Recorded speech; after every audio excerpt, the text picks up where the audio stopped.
Welcome to Good to Geek Out, good place to go to geek out. Today we're geeking out about Amazon Prime's Invincible, episode 5, called That Actually Hurt. Editor, San Antonio. What's up, fellas? What up? This is Reverse Rambo, Washington. Overfresh out of San Francisco. Yo, it's your boy Jay, aka Kung Lao, aka Luke Kane fanboys cannot see me. Come at me. Los Angeles, California. All right, so Invincible, episode 5, That Actually Hurt. I call it the Luke Cage episode, right? What'd you guys think about that? Strong. I think that's a good way to put it. I mean, that opening scene looks just like out of any Luke Cage comic book or series that we've seen so far. Just walking down a dark alley, all of a sudden. And I did like that they make him immediately known that he's not invincible or he doesn't have unbreakable skin. That it's just more durable than normal. So he can be killed if you shoot him like 3 times in the same place. But he's obviously adept in that and is aware and like moves around and still super strong. I know you have a lot of negative things to say about Luke Cage. What do you think about this character, Titan? Actually, I was gonna say that I actually like Titan better than Luke Cage. Titan actually admits who and what he is, doesn't try to hide it. Unlike someone that wears a yellow shirt. But yeah, I actually like Titan. I actually do like Titan. I don't have no negative things to say about him. So I like Titan for the fact he's what I call an opportunist. I can appreciate an opportunist, but just admit that you're an opportunist. Don't hide who you are. I agree. So that intro just kind of introduces us to this character, and then after that, it's back to Invincible at school. It's his life. It seems like that what's going on currently is Invincible. The superhero's life is going up in terms of recognition and accolades, and Mark as a person is going down. Like he's losing a job. He's having trouble with his new girlfriend already, and it's kind of that I think Glenn Reverse Rambo, you mentioned that about how Spidey this guy is. Why don't you talk about that? How much Spidey you saw in him in this episode? Yeah, no, I mean it's always kind of like that's the one thing about the Spider-Man comics that I feel like resonated and with a lot of people, right? Is that he was the more human of all characters. Like, hey, here's this guy balancing a love life, a job, trying to make ends meet. Like, it's not the high glamorous life like a Bruce Wayne or semi-successful life of Clark Kent. It's like, this dude's just trying to get by, bro. Like, he's living in a crappy apartment. And, why, like, if this is an homage to all of that stuff, why not continue with that? That's going to make, like, this teenage story more relatable, right? Is that Spider-Man, a full-fledged adult, had trouble with this. Imagine a teenager who is just trying to get his life started. And now not only does he have to balance and maneuver the logistical nightmare of getting his adult life started, it's now like the superhero life, right?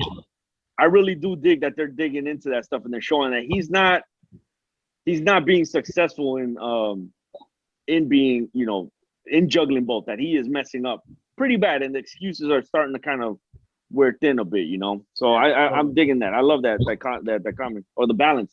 Oh, it's called character development, and I like that. One thing I can't stand is a character that, like, if you show a story, I mean, tell a freaking story. I mean, a character that can not only succeed but can also fail, but you can learn from failure to succeed. So I like the development. Yeah, right there. Glenn, I think you're totally right with the Spider-Man assessment, and kind of in the vein of Jay not liking Luke Cage. Not a huge Spider-Man fan. Not a big Peter Parker fan. For whatever reason, probably I don't know if it's because of his foibles, because of his weakness. Maybe it's because he married Mary Jane and that just seemed too unbelievable Good point. Oh, this is also the episode we finally get to see Reginald L. Johnson, whom the high school is named after. His cameo looking just like he does. I actually had to look him up online. He still looks pretty good, man. He holds up pretty well. And the principal's name is Mr. Winslow. Yeah, correct.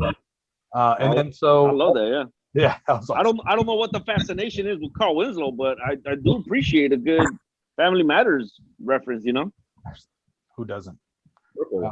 So through Titan, we get to meet the new villain for this episode, Machine Head, talking like a Kanye West song from the mid 2000s. The auto tune, highly in effect. It was I don't. If he's analogous to some villain, all I can come up with is maybe Black Mask. Who else would you guys think this guy kind of represents? Oh, he's like I think an amalgamation of Black Mask and maybe like Kingpin a bit, you know, because he did run like what was it, the seedier side of the city, not like, you know, I don't know. I got a good Kingpin vibe from him. He's Chairface from The Tick. That's all I watch all day, dude. That's the best character. Where do you eat? How do you breathe? Like his entire setup, like his over the topness. He was a fun villain. Like he was a really fun villain. I look forward to cosplays of that character. Oh yeah, with the light ups too. He's Black Daft Punk. That whole helmet just screamed Daft Punk. Yeah. And then it becomes Debbie finding the costume and figuring out what she's going to do with that knowledge and that whole story arc.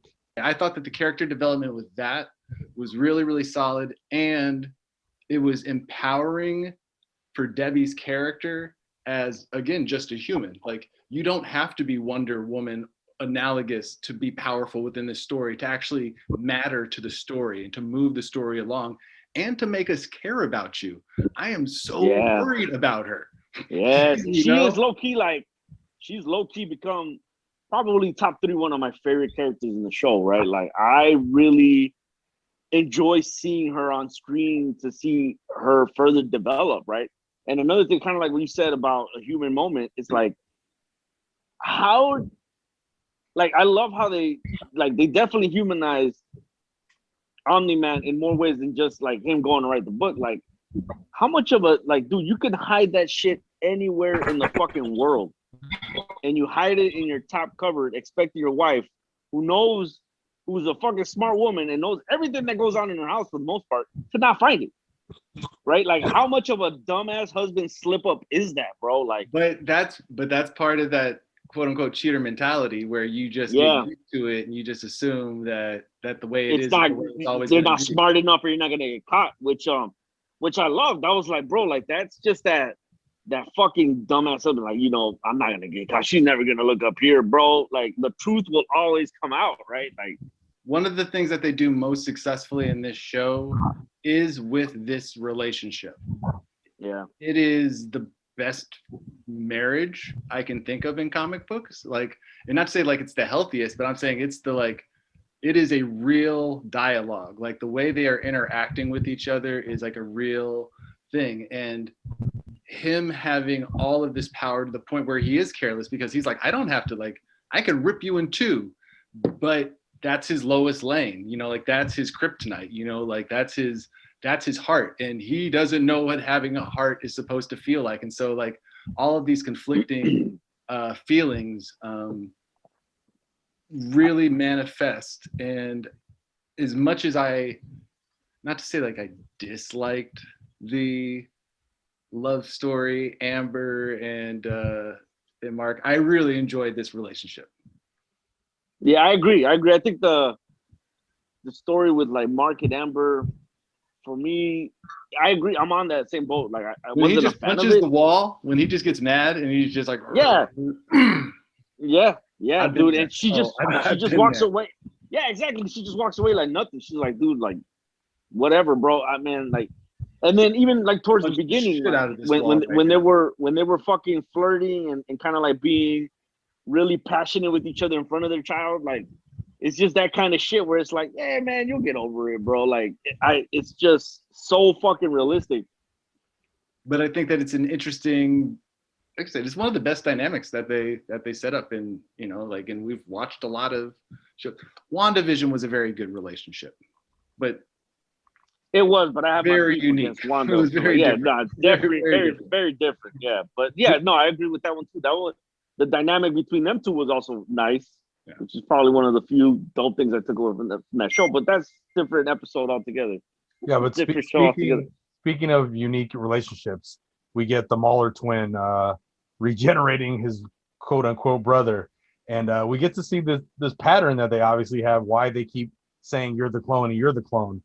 It's the computer automatically resets them to think that they're the original person. So no one knows what's going on, and they both fight just as hard, which is kind of cool. I can't think of anything analogous to that in a comic book or Star Trek. Yeah, no, I think that they do a great job fucking around with the whole they do a great job taking the clone idea to the extreme. It really makes me hope that they stick around for the long run. They don't just get annihilated like everything else. Like I want to see more of these two morons because they're hilarious. They're funny, but they're like I feel like there's just two really smart like tech bros, but don't talk like they're fucking tech bros. You know what I'm saying? They just talk like they're hood dudes. They're really logical with their intelligence. Like, come on, bro. Like they're very dismissive and like expect you to know shit. Like I just really enjoy them.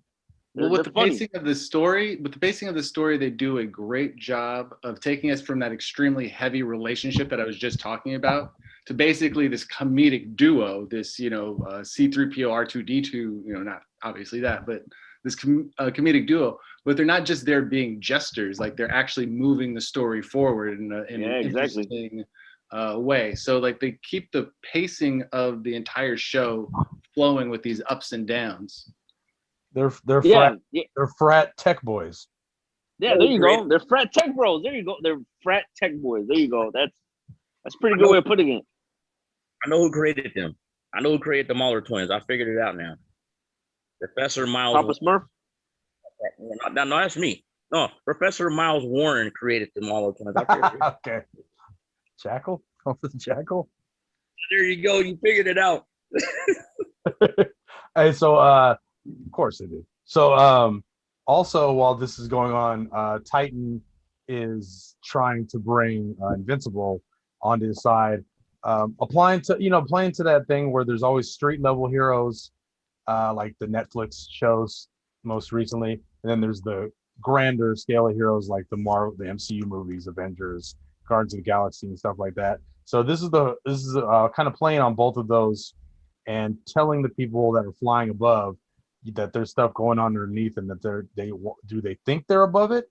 Do you think you're above it? That's why you fly and don't come down. You know, like they're playing with that, and Titan definitely plays very well on Invincible with that, especially him being a young, what's optimistic kid who's trying to save the world. You know, any way he can to let him realize that there's a part of his city that he's not aware of, quote unquote aware of. I want to speak on that because that was a reference. The way Titan spoke to Invincible and said that there's crime down here that you don't know about.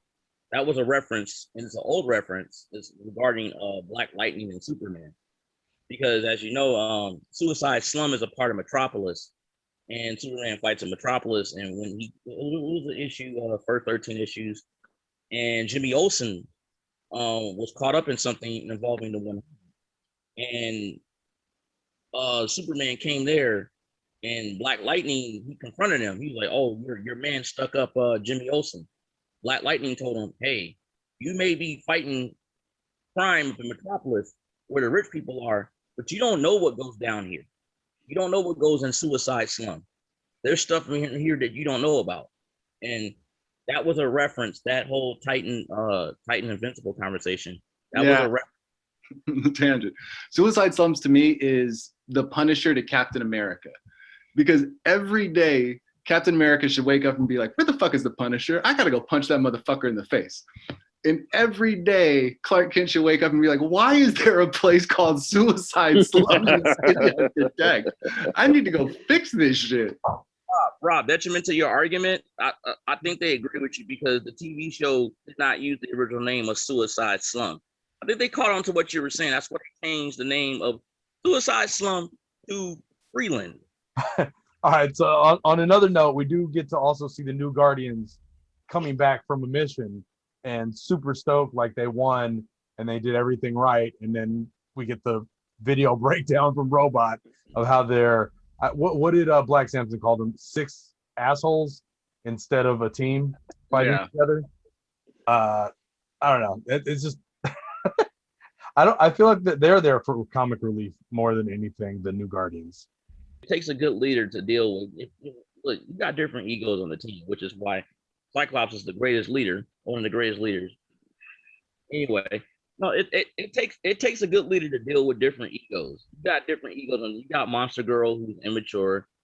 You got Rex Explode who's just a total dick. You know, I mean, you got one. I mean, why do you think Monster Girl's immature? Well, she's not immature in a way. She's the only person being like, yeah, we need to fucking like be strategic about this because my powers are gonna fucking kill me. Like, yeah, I can't just use this shit willy nilly, bro. Like, exactly that. Yeah, I feel like she's the one that's more thoughtful about shit. Yeah, I definitely agree with you on Rex. I think. Yeah, Rex 100%. Fuck that fool. So on to basically the last scene, right? When they go to assault Machine Head. I think that's the last. Well, I mean the last big scene before the aftermath. But Battle Beast, that's the cosplay I'm waiting to see. Shit, man. That dude is one hard motherfucker, man. God damn. I'll be honest, bro. When they showed him, I was like, this is gonna be a chump, a pushover, like some whack ass fool. They're gonna fuck this fool up. I did not expect what he did to happen. You know what I mean? Like, he looked like a fake Thundercat. He did. You know, but I was like, oh, that's exactly what I was like. It's off-brand motherfucker. He's gonna get fucked up. Nah. Don't you remember like 10th grade or so? Don't you remember Little Battle Beast? And you had the hologram on their chest and you had to see if they were fire or earth or water or lightning, and they were anthropomorphic armored dudes. I think he's a reference to those Battle Beast toys. As well as the Young Justice. Guardians of the Galaxy character and all this other stuff.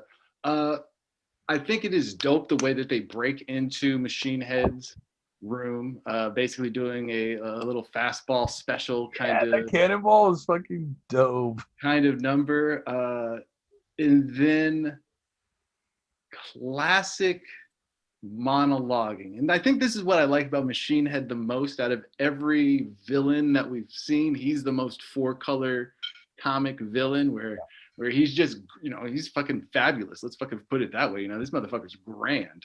And Italian fucking maple, bro. Italian fucking, that's Italian maple too. The cat's just got style. But yeah, when he just like has that pizzazz and he's like, but I've got friends. Yeah. And just he's just got this dope ass mercenary crew, and they give you what? They give you Electro. Dude, that guy with his basically his intestines whipping out, that reminded me. The only thing he reminded me of was like Abyss from fucking like after Age of Apocalypse. Someone who has like not even tendrils, dude, or like the tape guy from fucking what is that? You know what I'm talking about. Damn. But no, I thought that the villain lineup was dope. I thought that like the Magma Man, your reference to your Hydro Mans and your Sandmans, and like how do you kill this fool? They just go in and battle, and Battle Beast just stops fights. Like they really get. I don't want to say they get gruesome in this one because they've gotten gruesome in other ones, but they let you feel the bones break in this one. Like they get the sound, like whoever did the sound on this one fucking nailed it, because you can hear every snap, crackle, and pop. Oh, that scene when he breaks Samson's hand? Oh, Jesus Christ, dude. Beyond the visual, the sound, like you said, wow. Yeah, that was really intense, man. Nah, and that dude just single-handedly fucking pretty much everybody up. Basically, what we fucking broke Monster Girl's fucking face, and You know, I don't know, man. I just think that I didn't expect that to happen, but I'm glad it did. Like I was telling Ed earlier, it's like, you know, him pummeling the shit out of Invincible. It's like this. It's kind of like he's everything but, you know, like he's everything but Invincible. He has gotten his ass whooped several times, more so than not, right? Like, so it's like this kid is just a fucking disaster. But I love that he's optimistic all the way through. He's like, yo, I'm gonna keep it going. Like, it's just what I gotta do, man. I got what it was. It was the tape guy from My Hero Academia. That's who it reminds me of. Just someone who just shoots tape, like rolls of tape out of their body. That's who that character reminded me of. Also, that other one that's like basically a furnace, a walking furnace. That's a Ben 10 shout out. That's one of his alien transformations. One of the things that, Number two from and this goes into the dynamic stuff. One of the things that I think that they also did great leading up to the fight, and it was a part of the fight, is a dad trying to be a dad and being like, yo, you got to pick better friends. I can't tell you how many times I was that friend, how many times I was fucking Titan to people's houses. They're like, you sure you want to hang out with Rob? I don't know about this kid. So I think that the conversation that he had was like, hey man, this guy's trying to use you, you know, like he's trying to father, you know, like he's trying to be a dad.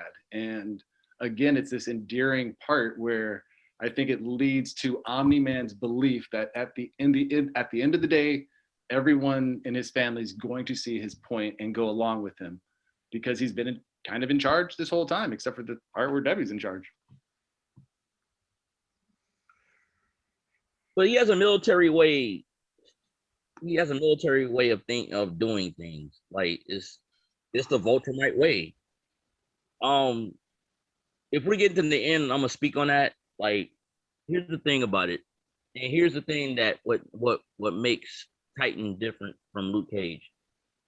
Titan did play him. He did. But see, there's a difference between a guy who's like, oh, I'm a hero for hire and I want to hire you and I want to like, you know, hey, let's do this for money, blah, blah, blah. No, Titan wasn't about that. Titan was an opportunist. Titan knew what the situation was and he did what he had to do for his family. I can blame him, but I can't blame him in a way because he was on some boss stuff. Like he was just like, hey, I can't do what I got to do. Everything that he said was right about where the little guy is. When he went to the center, when he went to the the recreational center, he had to do all that for his family. So he had to use Invincible. He had to use him. He had to be the one in charge. He had the Like, plan. you know, He needed the key, and his Yeah. key was Invincible setting it up so Machine Head didn't have to be killed. Machine just had to be off the board. Okay. Yeah. And That he, was- you know, and he took advantage of it. Like I said, he took advantage of Invincible's naivete, and I loved how he wrote Invincible on the thing. He's like, man, fucking paint costs money, man. Fuck that shit. That shit was a dope ass line. You got too many goddamn letters in your name, man. Fuck that shit. This is why I said that I can respect Titan. I can respect Titan because Titan knew what he was. Titan knew that what he had to do. You just sugarcoat it like Luke Cage. I'm like, oh, well, I did it. I'm like, you know, he took over Harlem in the Netflix show. I'm like, yeah, I did it, but I'm still a good guy. No, you're not, man. You're not a good guy. Titan knew he's not going around calling himself a hero for hire. He's like, man, I gotta do this for my family, man. I'm not about that.